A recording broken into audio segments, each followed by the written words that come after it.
couldn't join us today will be able to see these wonderful and really important presentations after the fact. So just a little bit of introduction. This is the final presentation for two interns that I had the pleasure of working with. They will both introduce themselves and their projects. But thank you, Fern and Mills, for joining us today. And the projects are sort of situated under some broader research that I'm looking at in the Monteverde zone and the Bellbird Biological Corridor in the context of what's happened after COVID in better understanding experiences of small scale food producers. But they each, Kai and Olivia, were able to take their projects in individual directions, which is wonderful. And so I'm really looking forward to hearing the presentations today. Okay, so I think, Kai, you're up first. Okay, great. So well, first of all, hello, everybody. Again, it's a pleasure to be here. I'll go ahead and share my screen and begin this presentation. All right. Oops, just a second.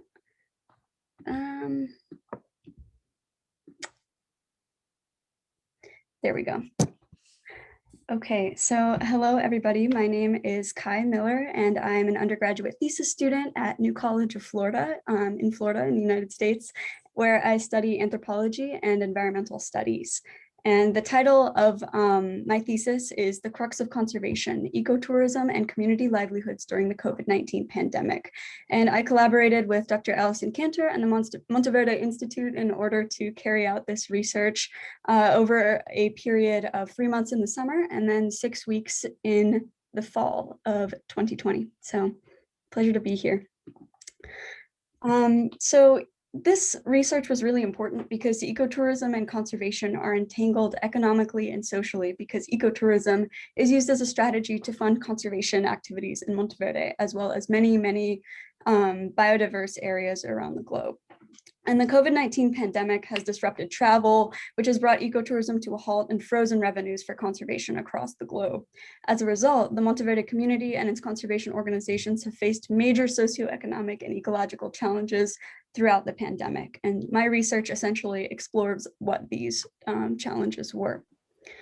So the goals of my research were to examine how the COVID-19 pandemic has affected the operations of conservation organizations, namely the Monteverde Conservation League, which operates the Children's Eternal Rainforest, and the Tropical Science Center, which operates the Monteverde Cloud Forest Reserve. And I also assessed how communities that are economically dependent on ecotourism engage in ongoing debates about its value as a biodiversity conservation strategy and livelihood basis during the pandemic. And I chose 2 neighborhoods in Monteverde in order to do this. So the methods that I used for carrying out this research were virtual community-based participatory research, which, as I said, I conducted with the Monteverde Institute and Dr. Allison Cantor over a period of 18 weeks in total. And I used semi-structured interviews via Zoom as well, with 14 participants as a whole. I interviewed 6 community members, organizational leaders, 4, and then 4 Monteverde Institute staff as well. And I analyzed all of the data from these long form semi-structured interviews in the qualitative analysis software Deduce, where I used grounded theory and a priori coding in a mixture in order to pull out key themes that emerged from the data, while also keeping in mind certain themes that I already knew that I wanted to focus on, such as the economy, conservation, and ecotourism in Monteverde. So now I'm going to discuss the social and economic impacts of COVID-19 in the district of Monteverde. And I do this by drawing on a survey, the survey of households, which was sent out by the Comisión de Enlace as part of the Comisión de Estadística y Censo. That's a Statistics and Census Subcommission as part of the Liaison Commission. And what this survey found was really groundbreaking, quite frankly, because it found widespread unemployment, no additional income of many of the survey respondents, and debts. So as we can see here, 65% of a sample had a change in work. And the total sample that this drew from was 1,023 responses to the open-ended question on the survey, which was, how has COVID-19 affected your household or family? So once again, many participants had a change in work. 76.7 had a change in income. The majority of the sample, 88.9, had no savings on which to rely on during this period of crisis. And the majority also suffered from debt. There was also an increase in food insecurity during the pandemic, and 12.95% of families who responded to the survey did report food shortages. So here's just an illustration illustrating the breakdown of people who were suspended or fired or had their contracts suspended as a result of the pandemic's impacts on the Monteverde economy. Now I'm going to discuss COVID-19's impacts on conservation organizations in Monteverde, focusing specifically on the Monteverde Conservation League and the Tropical Science Center. And here I just have a quote from the director of the Monteverde Conservation League saying that the League and the Children's Eternal Rainforest is by no means unique in that they are experiencing a conservation crisis due to the complete and sudden absence of ecotourism. This is an international crisis for conservation because a lot of conservation has been built up on income from visitation. And that in itself is really the crux of the issue, is that there is so much reliance on visitation that once it's gone, finances become wobbly, and sometimes it's very difficult for both conservation organizations and communities to make ends meet when they're caught in this cycle of dependence. So what I found through the interviews that I conducted was that the majority of the conservation organizations dealt with decreased visitation, reserve closures, and staff and hour cuts, which left a really severe financial impact on the organization and also presented challenges to enforcing reserve borders and regulations and carrying out typical programming such as environmental education programming. And some of the challenges that reserve staff face were met with certain adaptation strategies such as home-based instruction and virtual work. But additionally, there was also disrupted research, and certain research permits were suspended, projects were delayed, at some points data was lost, and partnerships with Costa Rican universities did suffer as a result of disrupted research during the pandemic. I also found that some organizations, some staff reported increases in illegal hunting and logging and the involvement of local law enforcement during the pandemic as a result of pre-existing pressures. This was mostly an issue for the Bosque Eterno de los Niños, also known as the Children's Eternal Rainforest, during the pandemic because they were also facing issues with illegal hunting and logging prior to the pandemic, and these were worsened. There was general consensus among all four of the conservation staff that I spoke to that, as well as community members really, that this was not due to food insecurity, but there is some debate surrounding that in the literature and also among community members that I describe more fully in my thesis, which I'll be sharing with people later on. Now I'm going to discuss community and conservation organization debates surrounding ecotourism as a basis for conservation during COVID-19. So these are the opinions of all 14 of the individuals that I interviewed. Here I also just have a couple of quotes. So this person says, "I have no idea what they would do in Monteverde without tourism. They have depended on it for a really long time, and without it, a lot of people are stuck. I don't know what they would do." And then the director of the Monteverde Conservation League once again says, "On an international level, there is a call to conservationists to think ahead about how we can avoid putting all of our eggs in one basket with tourism, thinking about how to diversify and not fall into the same trap again." So here we have really similar viewpoints from two different individuals from really different backgrounds here, reflecting an overdependence on tourism. So the conservation organization staff that I spoke with drew on ecotourism's benefits mainly as a financial resource for funding maintenance, research, environmental education, and community outreach activities, and also as a mechanism for cultivating value for conservation among community members and international visitors, as well as encouraging businesses to be more sustainable. And this was reflected by all 4 of the individuals that I spoke with. All 4 individuals also discussed ecotourism's precarity as a funding source and its instability. And one person said, "We don't have enough baskets to keep our eggs in." So for the majority of these organizations, there was a recognition of an overdependence on ecotourism, which is sort of creating a tension with the benefits that ecotourism creates for both local communities and as a finance source for conservation. The community members that I spoke with expressed also the benefits for conservation and the local economy that ecotourism has. And every single person that I spoke with drew on the benefits for conservation. They said that it educates about conservation, can create jobs, and creates a large middle class and education opportunities as well. But some individuals also said that it is an unstable economic basis prone to collapse. So here we see some similarities between both conservation organization staff and community members. 8 individuals that I spoke with out of community members also discussed ecotourism's social and sustainability issues in terms of raising the cost of housing, an increased sense of crime and insecurity, waste management and water issues, pollution, as well as traffic and animal deaths due to traffic. But importantly, the majority of, well, actually all individuals that I spoke with, all community members, continued to express value for conservation in Monteverde, even without tourism as an economic driver. And many people believed that this sentiment would persist.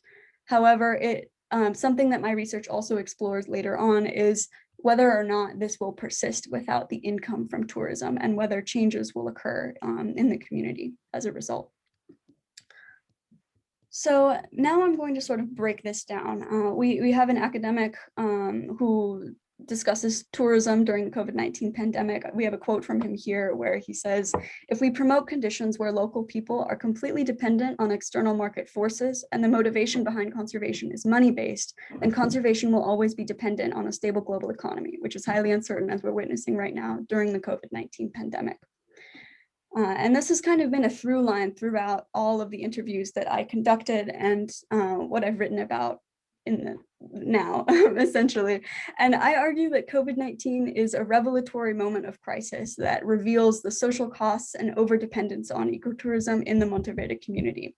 Now, one thing that I would like to note that's it's essential to consider is that this was a pre-existing worry before the pandemic. This is not a new issue that has been brought up by the pandemic, but the pandemic has laid bare the fact that there is this economic overdependence on ecotourism in Monteverde and that there are economic disparities in how the costs of the pandemic have been distributed.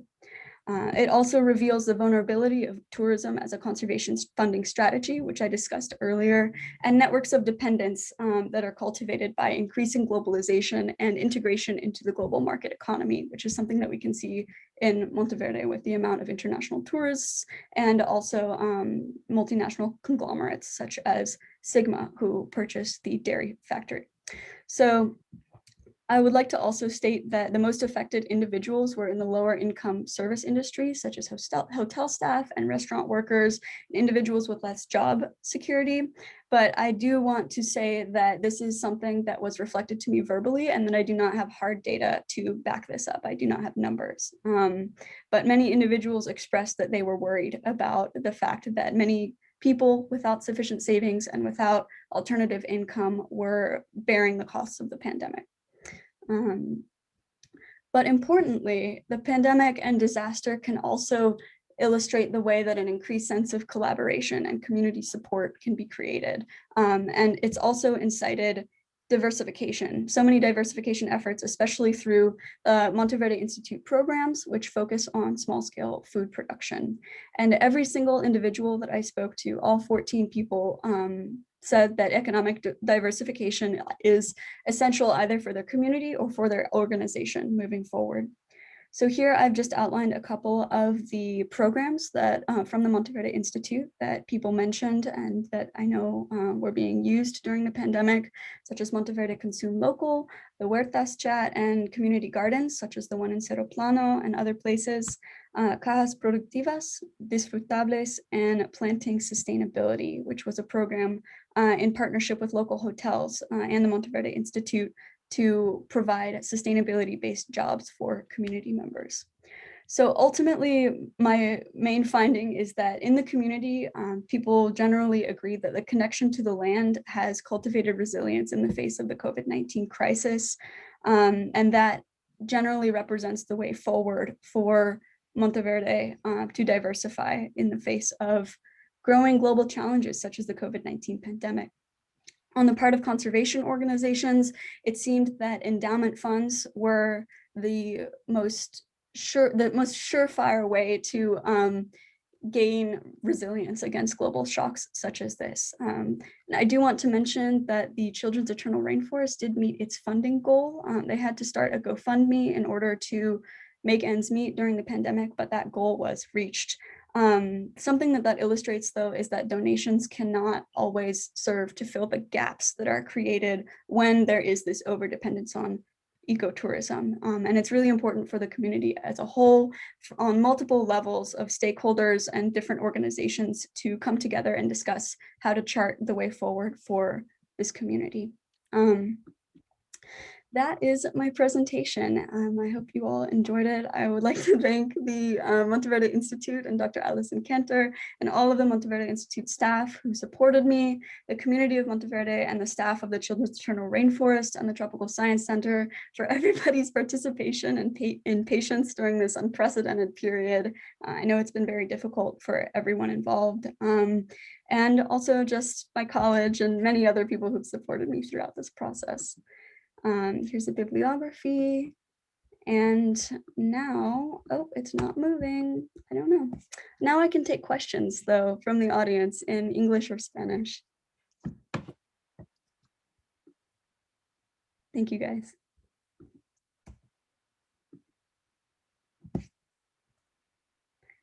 I'm going to just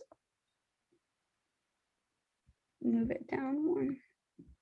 Oh, there we go. So does anybody have any questions for me?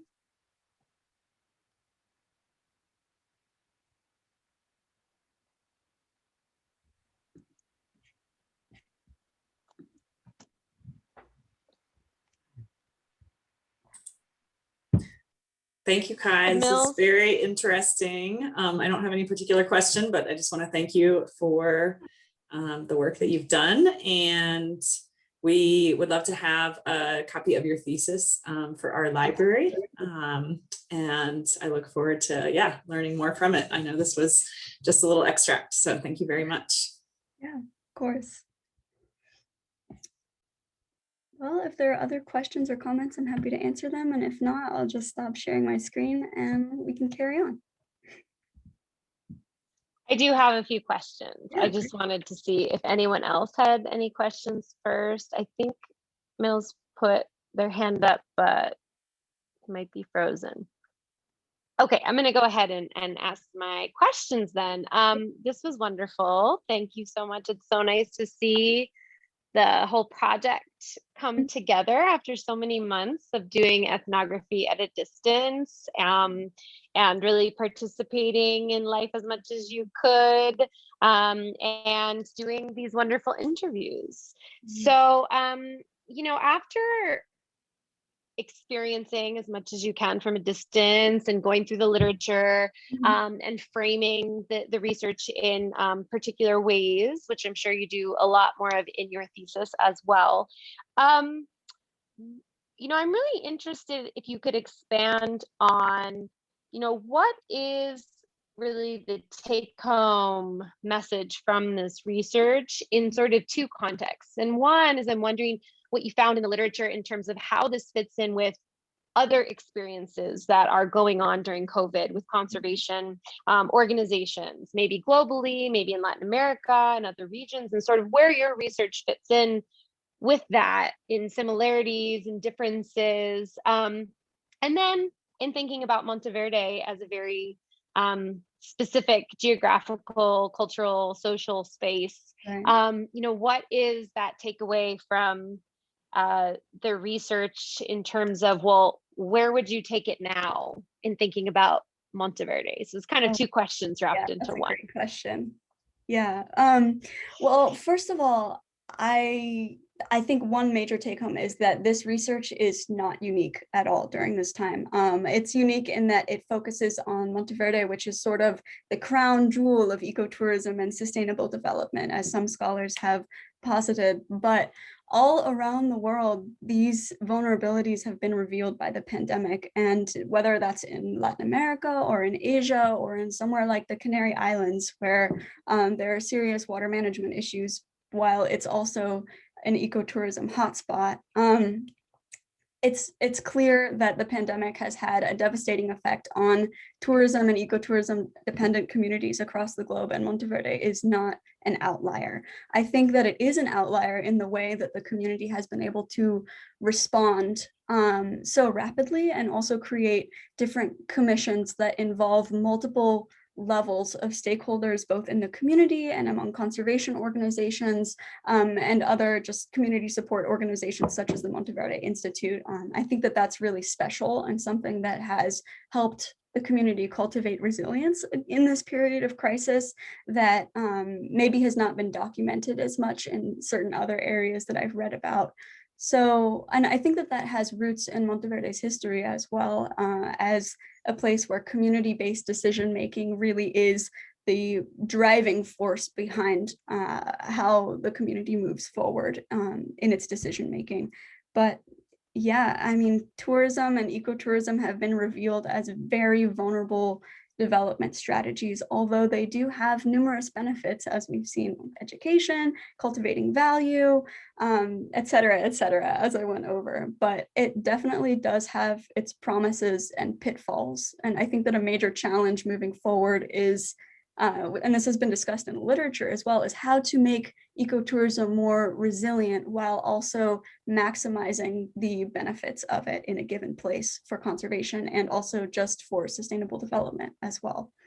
In terms of Monteverde, oh my gosh, I just got really excited. Oh yes, if I wanted to continue this research, I think that something that would be really, really key to look at is the community-based conservation project in Santa Elena, and to measure in some way the resilience of the Santa Elena Cloud Forest Reserve and conservation activities in Santa Elena, as opposed to those of the Monteverde Conservation League and the Tropical Science Center, which are not community-based, or rather they attempt to be community-based, but they were not formed as part of a community project. So were I to do this over again, I would definitely include the Santa Elena Cloud Forest Reserve and measure resilience between the three of these organizations. Additionally, I do think that community-based conservation as a whole is super important, especially when it comes to an organization like the Children's Eternal Rainforest that's dealing with so many different diverse communities and diverse stakeholders, that achieving input and having sort of mixed use areas may be a way forward. But at the same time, I did this research remotely. It's very difficult for me to say as an undergraduate student, but I think that there's potential to cultivate resilience in that sort of diversified way. But yeah, that's what I think. Yeah. Don't put all of your eggs in one basket. Yeah, right? That's the key takeaway, really. Yeah. Wonderful. Thank you. Were there any other questions? Yes, I have one. Hello, Luisa. Let me turn on my camera. This is not working. Oh, I see you now. Hi. Nice presentation. I really enjoyed your work here. I was wondering if you have any ideas of another type of baskets that we can have to avoid that problem. If you have any ideas. And just to mention the Santa Elena Reserve, happened the same thing to the other reserves in the area. So they didn't have enough income, so they short, they short quitaron, they Yeah. have less people working with them and with less time. So it happened the same, even though it's more not community-based, but more related with the school. But the school benefits from the reserve and most of the time. So the income coming from the reserve is used in the colegio. Okay. So basically, yeah. Yeah. But if you have any other ideas or comments about different baskets that we can have here, or if anybody make a comment about that, I would like to know. Well, I can think of first and foremost, las canastas básicas, you know, like the food distribution baskets. And I think that food is something that is really key to Monteverde's development as a whole, both in its history and potentially for its future, because Monteverde is really only a generation removed from subsistence farming activities as a larger financial basis or economic basis. So something that I have seen just in what people have told me is that people have a lot of hope in sustainable small-scale food production and carrying the community forward through this crisis, and also just as a larger element of the economy as a whole in the future, so that were something like this to happen again, which who knows, you know, who knows what will happen with climate change and just other global changes that are occurring so rapidly. Small scale food production really is something that the community also already has a basis in, but that it can, and that it can draw upon to have a larger sector of the economy be devoted to that, so that people do not experience, for example, food insecurity and things like that, while they can also continue selling food and produce to other community members. But this isn't a panacea, you know, it's not the only solution, because as we've seen, a lot of small scale food producers have also suffered because hotels and restaurants are not able to sell as much of their food that they may have been procuring before. So I think that there needs to be something else as well, but what that is really hard to say, you know, and we see that a little bit in something like payment for environmental services, which is another way of creating income and benefiting local people in the economy, but it's not as much of an export-based thing. It's really just for the individual who has land that's providing ecosystem services. So it's very difficult to say, but I hope that Alison Cantor's research will shed more light on that, because I know that there's a lot there that we don't even know about right now. So, yeah. Thank you.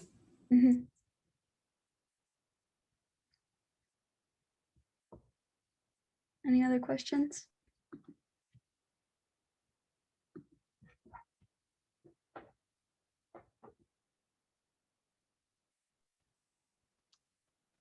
Okay, if there's no other questions, we can move on to the second presentation.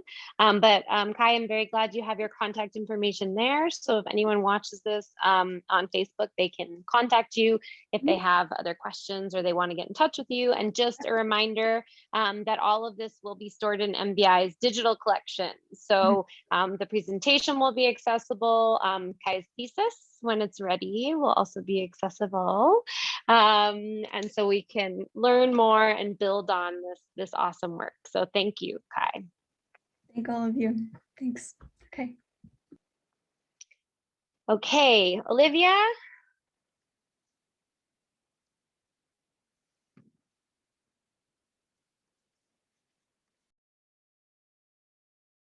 Is my mic working? Does that seem to be good? Okay, great. Sounds. Okay, just want to check in on that. Okay. So hi everyone, I'm Olivia Sobkowiak. I'm a freshman at the University of Pittsburgh this year. My project was looking at how small-scale food producers were adapting to both COVID and climate change right now. So it's actually a great segue from Kai's presentation, because it's kind of more focused on certain aspects of that. Okay. So the introduction is that we are examining how small-scale food producers are producing in the Bellboard Biological Corridor and how they're adapting their farming businesses to navigate the changing climate and the effects of the COVID-19 virus. The project that I'm presenting is only about 5 of the farmers. Allison's doing a larger scale research project that actually includes 10 farmers, and so we should be able to get slightly different results depending on who we're interviewing, so that should account for that. With our background information, so as we all know, climate change has been causing a few different things to occur in our world. We've seen rising rates of change in weather patterns, which includes in Monteverde large changes within the wet and dry season, where they're no longer distinct seasons, and rather they're more shifted and blended together, which causes issues obviously for the farmers when they're trying to decide when they're planting. As well as that, there's been an increase in extreme wind conditions, which is also not great for the plants. When we were considering an environment for the farmers as well, we didn't want to just include their environmental factors, because obviously economics has a huge impact on how they're selling or who they're selling to. Within this pandemic, people have started realizing that they need to change their diets to be more able to adapt to the effects of COVID, seeing that we've seen that people with larger health risks are at higher risk of the downfalls of COVID. So we've seen many of them who are looking for fresher options for food, thus they're turning to these small scale local food producers. Beyond that as well, we can see that there's been differences with water, which come from different rainfalls and the different periods of that. So that's our basic background for this sort of thing. The research methods that we used were qualitative data collection training, this is part of the NVI. I also took a photography class with Nati.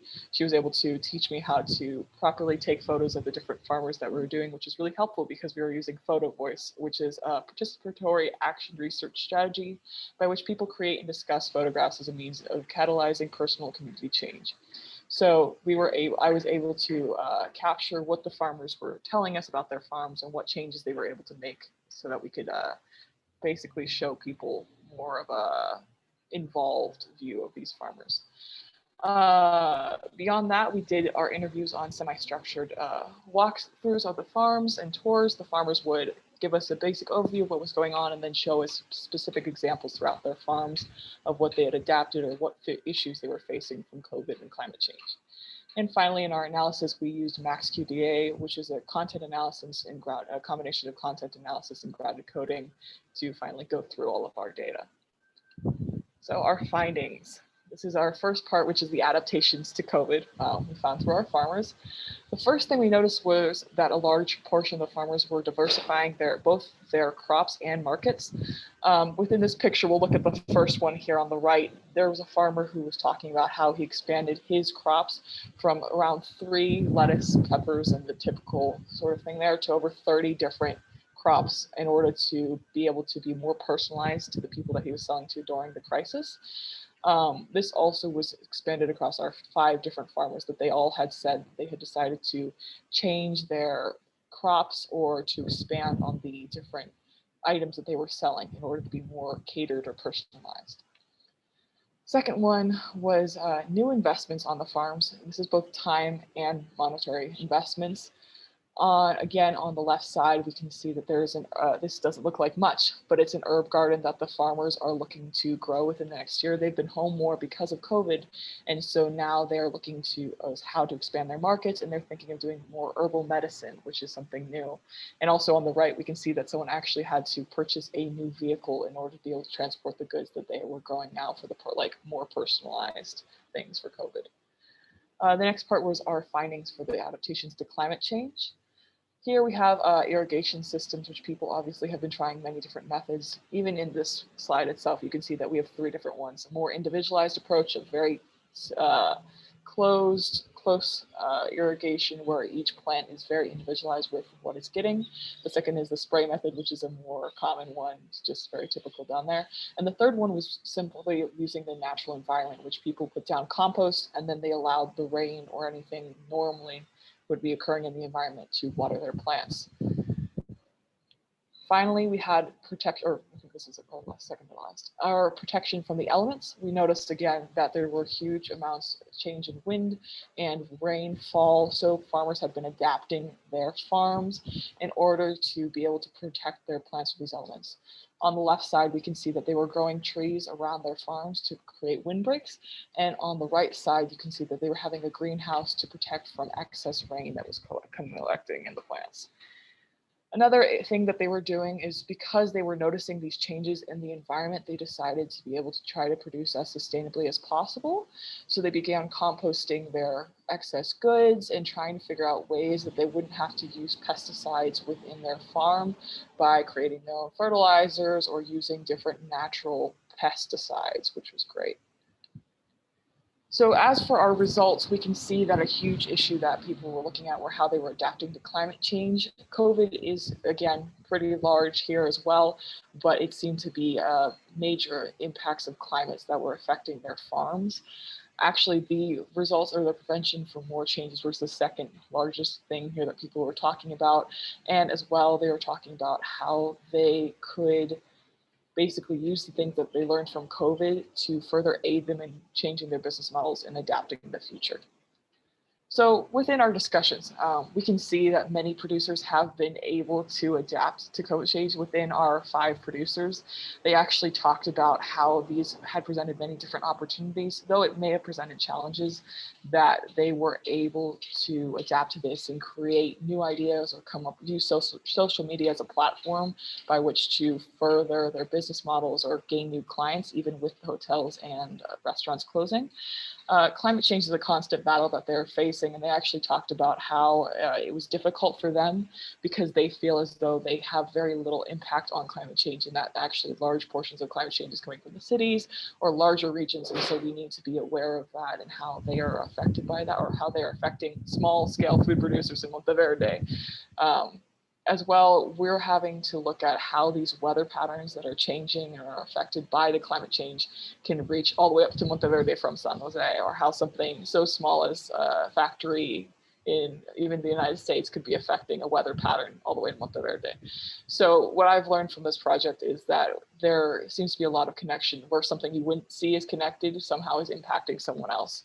And so these food producers are really a large example of how you might not think that something's affecting anything, but in reality, it has a huge impact.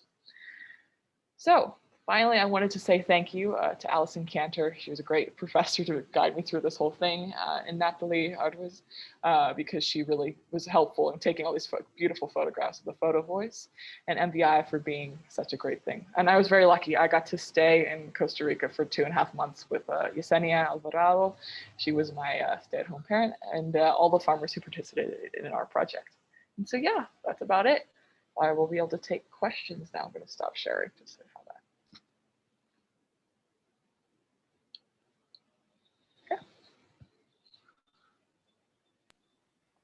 I am wondering, excellent job. I loved seeing that presentation and all the pictures. Could you talk a little bit about your experience with Photovoice? So you mentioned to us what the method is and that you took a photography class, but I'm wondering if you can talk maybe about what were possibly some of the challenges that you experienced or that you saw as a researcher using this method, visiting these different farms, and then maybe what were some of the benefits or the things you enjoyed about using this as a research tool?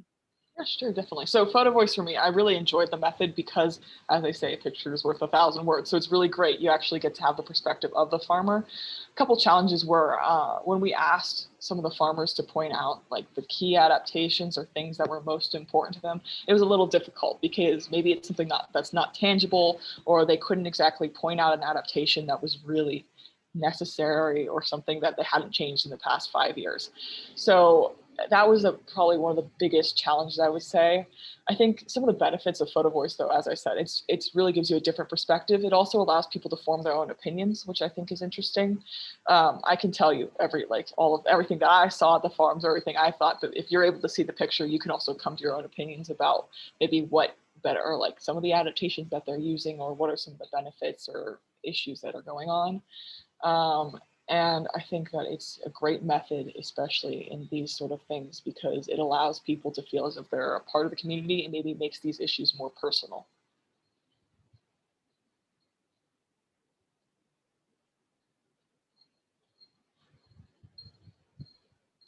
Thank you. Are there any other questions?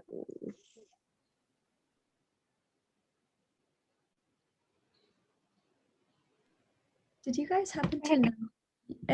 Did you guys happen to note if any small-scale food producers were using alternative methods of like reusing waste, such as biodigesters, like anaerobic digestion, or was it mostly composting and things like that?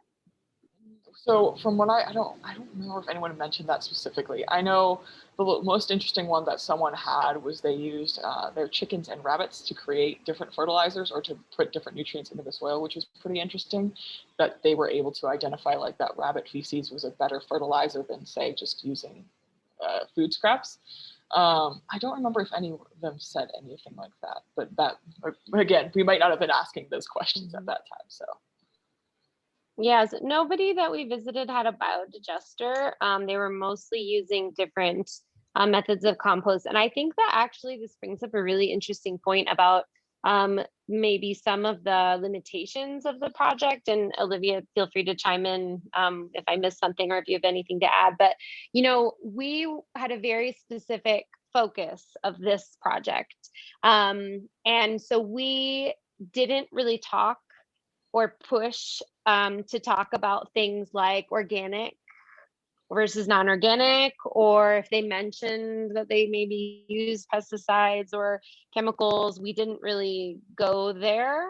We focused more on how they've been adapting to changes in their environment and things like climate change and what they do to adapt to that. And, you know, one of the ways maybe I would ask them a lot of times, like Olivia knows in one of the last walks we went on, because, you know, the farmer just kept saying, we just have to wait and see. And I kept saying, well, what have you actually done though? And they just kept saying, we just have to wait and see. And so, you know, there were no biodigesters. But I think that that's another really interesting discussion and sort of point of departure for some of this work is then also thinking about those practices, you know, organic, sustainable versus organic, or more traditional methods that they were using. I mean, I think that we didn't see necessarily evidence of widespread application of like pesticides or anything, but some of them did talk about, okay, well, I do this because it can decrease my use of applying pesticides, or some were really eager to point out that in this section that they don't actually apply anything to kill the grass, that they cut it all using the, what's it called in English for in the moto araña in English is a, what is that? It's the word for that. Like a weed whacker, like a weed eater. Yeah. So yeah, I think that's, you bring up a really interesting point, Kai, about other practices that they may be engaging in. But the most prominent one was using different types of animal poop as fertilizer. We did go to a farm also where they were using cow manure and horse manure, mostly horse manure, right, mixed with like the pig manure and different things. So it was also kind of interesting. This kind of goes off of that idea of limitations of our project as well, or like even just limitations of the knowledge. It felt like some of the farmers didn't know, like, okay, I think the first farmer we went to was very aware of like, okay, this is helping this is helping this, maybe because they had been very focused on that. But I'm assuming that some of the other farmers may not have been as aware, like, there were many of them that were using the wind blocks of like trees and that sort of thing, but didn't mention them at all. Or like they were using other methods. Like there was this method of staggered planting where if you're planting on a slope, you do different beds in order to be able to prevent flooding. And many of the farmers were using that even if they didn't mention it. So it was this interesting thing. Sorry, there's a motorcycle. The interesting thing of people using methods and maybe not being aware of them because they're so maybe ingrained in the community, or it's something that their parents did, so they don't even really think about it. And that was just something else that was pretty interesting to me because even in the research that I was reading on the side, it seemed like that was a common theme throughout a lot of it, that many people weren't even aware of like the resources that they had in their community that were available, especially pertaining to water, which was interesting as well. Mm-hmm. Yeah, that's a really good point. And one of the later walkthroughs that wasn't necessarily included here in your data, when we were asking about climate change a lot and adaptations, and they said, well, some of the things I put in place many years ago are actually helping with climate change now, but the intention wasn't to adapt to climate change. It just so happened that some of the things that they were doing for other reasons are now actually helping them with the way that the climate is shifting and things that they're noticing. It was honestly, it's very interesting just to see the differences, or even like what people were aware of, which was cool. Mm-hmm. So, yeah. Awesome. Any other questions?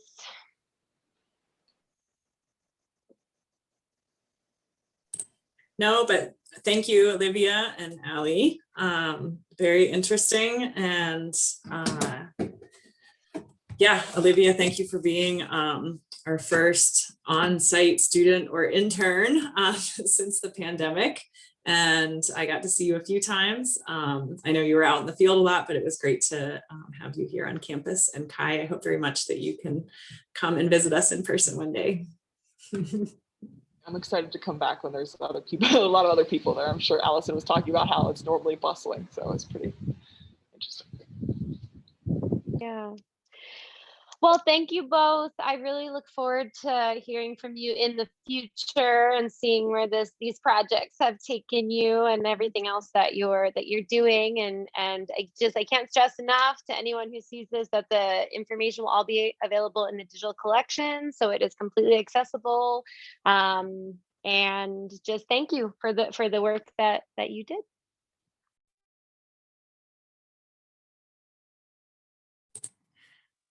Yep, thank you both. And I want to thank Ali as well for supervising these internships and being a wonderful collaborator of the Institute and member of our community. And yeah, thank you in advance for contributing to our library and just general knowledge base here in our community.